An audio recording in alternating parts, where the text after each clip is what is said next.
Bismillahirrahmanirrahim. Assalamu alaikum. As you know that we are discussing the very important module in linguistics, that is morphology. And in morphology we are discussing the distributed morphology, how words are formed, what are the internal structure of the world. And I want to tell you that if you are new in our channel, please subscribe the channel and press the bell icon for more updates about language and linguistics.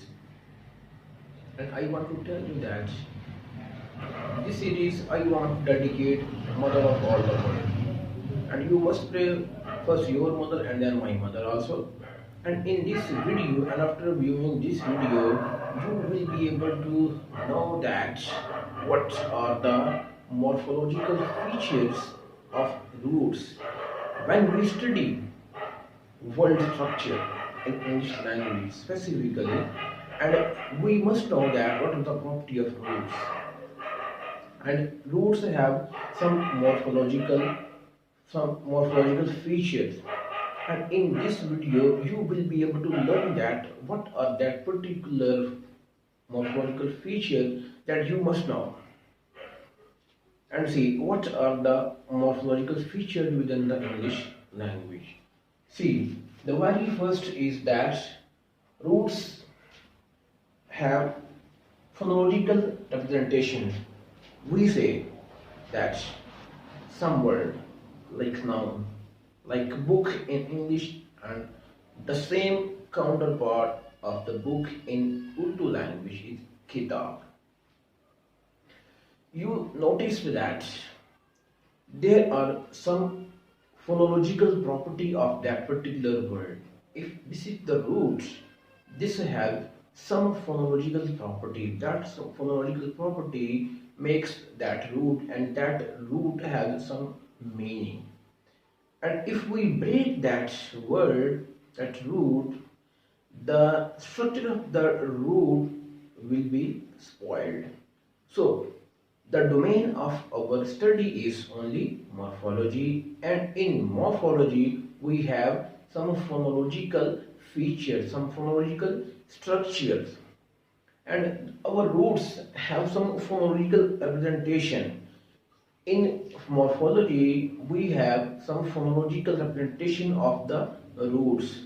Roots have some phonological representation, but the other thing is that root has lexical meaning, the semantics meaning. But if we say that some word, the book, the cat, the marker, the board, the man, you must have some idea that what is that particular word is. If we suppose that cat, cat is a word, a pet animal that has 4 legs.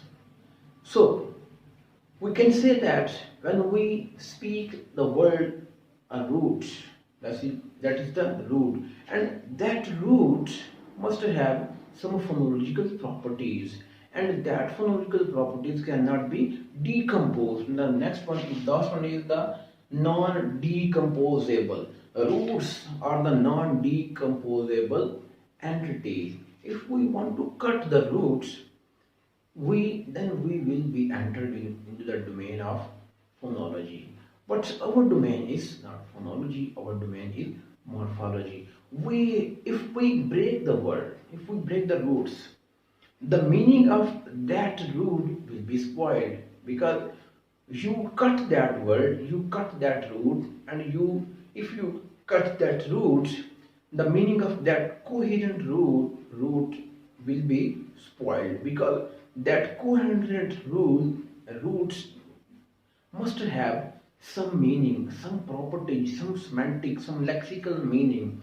And if you decompose, if you deform the roots, if you disarrange the phonological properties of the roots, it will be spoiled, and the meaning will not be retained of that particular root. So the features of roots are phonological representation. If we have any roots in the language, that root must have some phonological representation.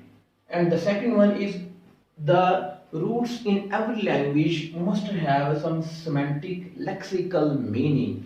A root must have some lexical meaning. The root gives you some meaning, the particular meaning of some entity, some things. And the next, third one is no synchyl feature. This is the point to understand that. If we say that roots are the raw material, in the previous video I have told you that roots are the free raw material. It don't have any features. If roots don't have any feature, we must accept that roots don't have any grammatical properties. So how we can encode the noun, the grammatical property of noun?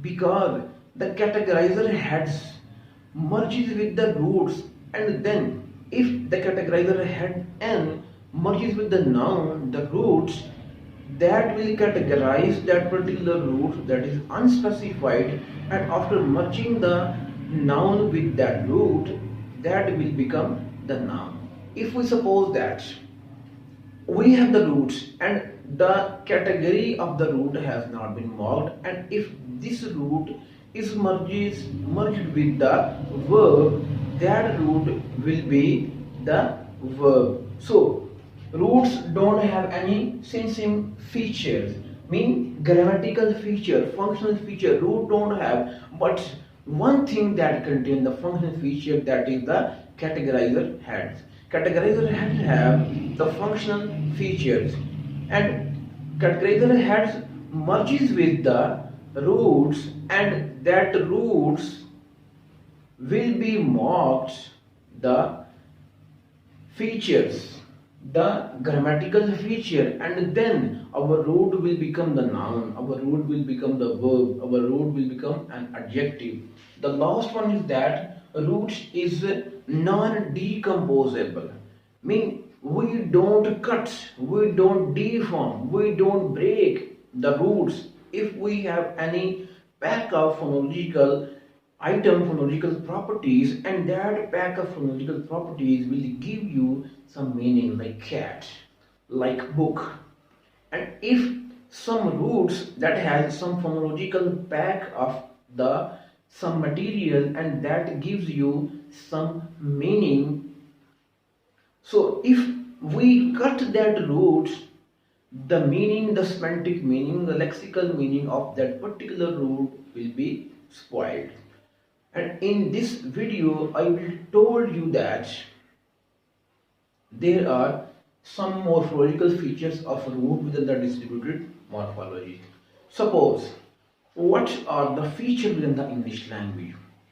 There are two entities, common two entities in our languages.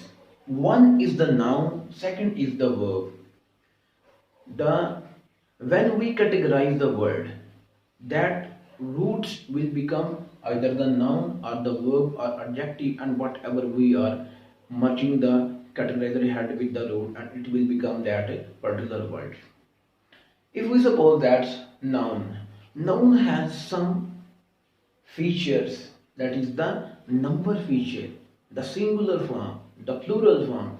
And if we talk about the verb has some series, verb has some form of verb, and this is called the conjugation feature, mean the first form in English, the second form, the third form, the participle form, and the past participle form.